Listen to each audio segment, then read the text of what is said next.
loosest, coolest guy pulls up in his big 56 Eldorado, wearing this long Peterman raincoat or outer coat,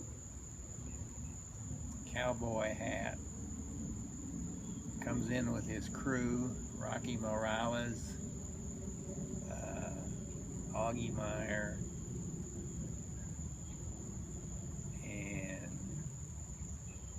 a fantastic band and a fantastic evening at Lawrence's Jazzhaus, which really doesn't carry that much more jazz anymore, but they sure carried Doug that night. He was fantastic. He played till probably 1 o'clock at least. Very little intermission. And he was in a talkative mood. It was a beautiful evening with my family. Dad, do you remember Herb Ellis at the Jazzhaus? Oh yeah, Herb Ellis, one of my favorite, great guitarist that was with Oscar Peters for so many years. And one of my favorite guitar players. Fantastic sense of blues in jazz. He just was the essence of that. Got some great records of Herbie. And I've seen him several places, but I think the night he played, was it solo at the Jazzhaus? I think so. I don't think he had any backing at all, but he was so neat. So very, very neat. From Texas, but man, a jazz feel and a blues feel. Great musician. Backed Oscar Peterson for years. Tell me about a couple of the early blues shows you saw. Oh man, the early blues shows. I was very ignorant. Lived in this little town in Ohio when I was home from college or whatever. Lima, Ohio. I was living in Wapakoneta, or staying at my grandmother's in Wapakoneta. And I'd borrow her little, she had a 55 Studebakers, the car that looked the same from going and coming. It was a beautiful little sports-looking car. And I'd take some buddies and we'd go up to Lima, and we just stumbled on this armory on the north side of town. And there was almost noise coming out of it. And we went in and looked in a window or something. And I don't know that we went in that night, but we came back Sunday nights when they had blues dances. And coming back, I'd never seen such a thing, really. We got in, and there were very few white people there. And we were underage, but they let us in. And I've never seen, it was new to me. I've seen a lot since, but it was new to me. The down-home boogie and the loud saxophone, which I loved. I think that's from that. And I don't know who the first person I saw there was, but I did see Wynoni Harris, an incredible band.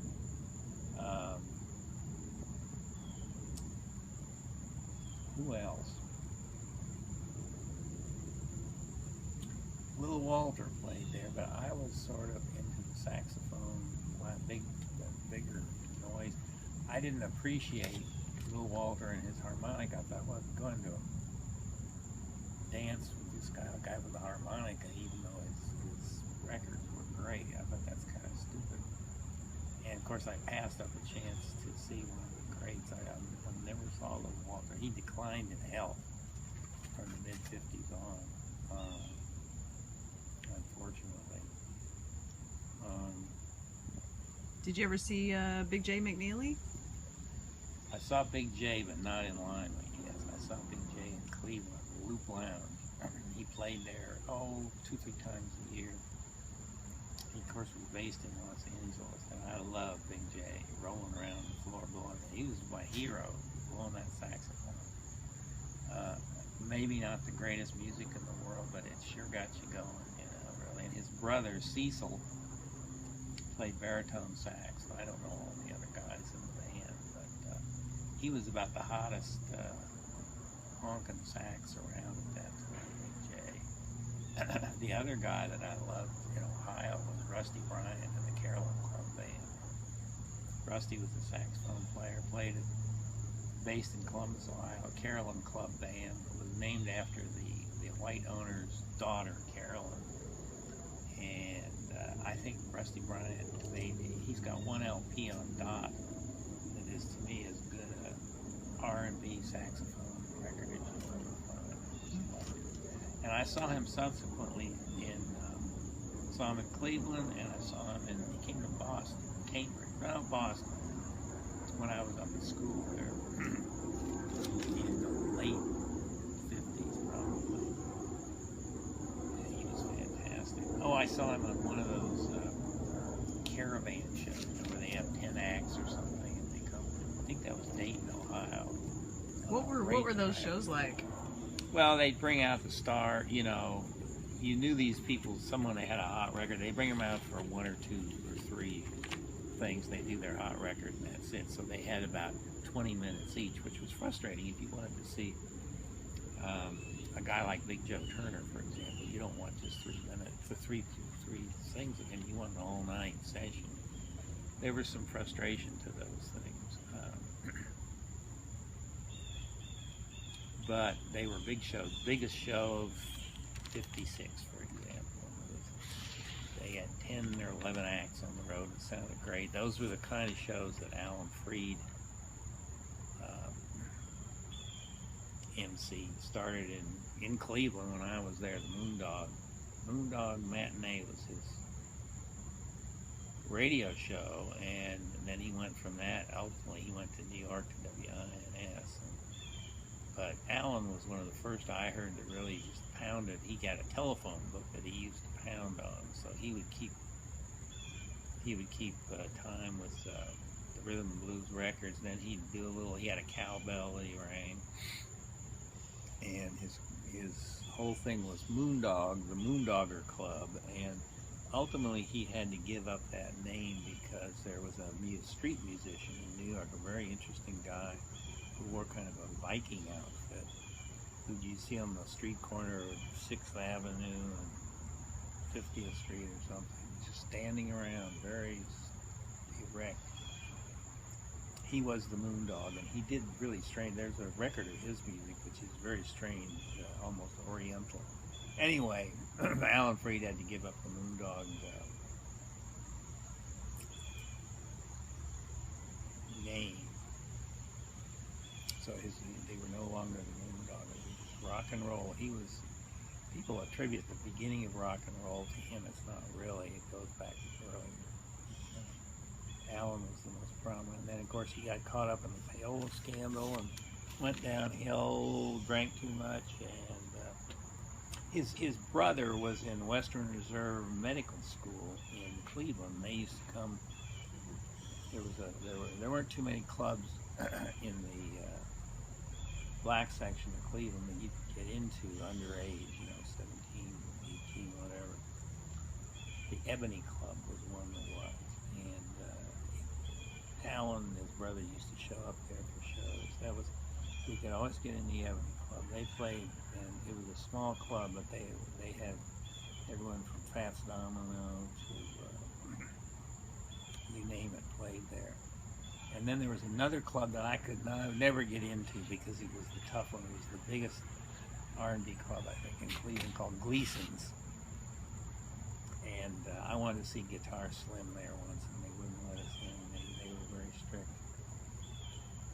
The other club which was downtown. Those were out in the black area of town, out in 50th Street or something. I'm not sure the exact streets anymore, but. The Loop Lounge downtown was the one where Big J McNeely played, a lot of saxophone players, Earl Boston.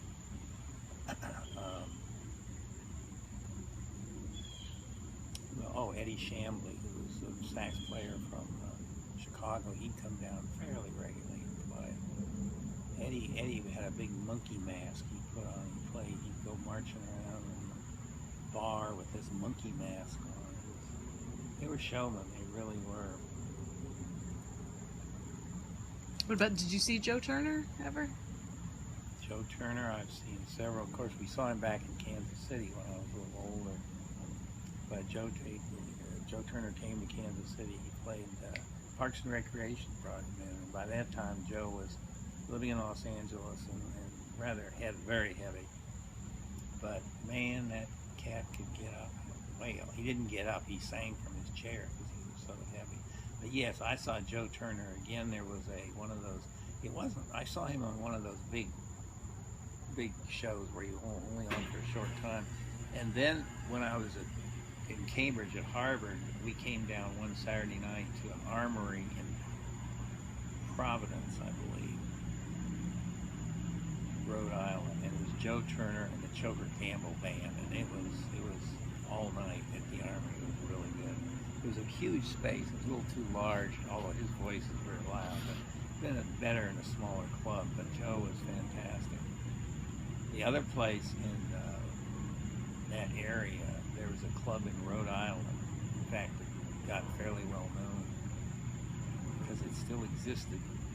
10 years ago, and had this horrible fire. Some rock group was there, burned up the whole place. It's called a Celebrity Club.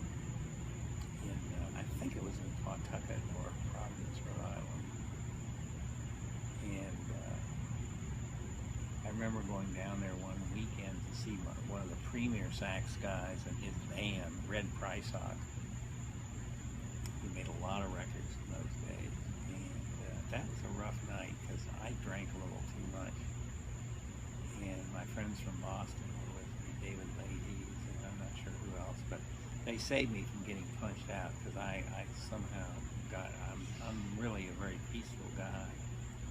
But they said something about something, I don't know, and they were going to punch me out when we left the club. These other guys, my friends got me in the car and we whisked away. It was kind of rough. That's one of the few times I can remember really myself being defensive. Now there was a club in Boston.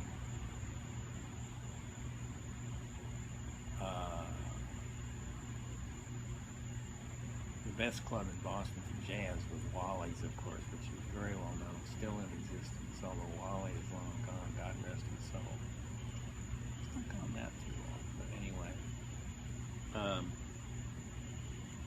But there was a club around the corner on Tremont Street called Connolly's, good Irish name, but it was a big black club, and that was rough. Amazing. You'd go in there and you see people throwing bottles at each other. And they never had the big stars there. They had house bands that were really good, down home, saxophone, and romping stuff. I'm not sure if they were local musicians or not, but Connolly's, you could always see a great show, but you'd also take your life in your hands because it was rough. People got up, Saturday night, people got up and wanted to mix it up. They generally left us white folks alone. They could see a bunch of Harlem kids that were just out slumming. And the other thing, one of my biggest memories of Boston, that area, was a barbecue joint. Joe Christmas was the barbecue. Joe Christmas's barbecue. We'd go there after the bars closed. Scrumptious food. Hole in the wall sort of, but everybody knew it. Everybody would go to Joe Christmas's. Everybody from the African American community, there weren't many white folks there, but Joe Christmas was a legend. And I later learned to know and love barbecue from Kansas City, but Joe Christmas, I have great memories of his food. Great. And there weren't many at that time barbecue joints in Boston anyway that I knew of. Is it getting near 7 o'clock? I bet it is. Yeah. Okay, let's go see the Williams sisters. Okay.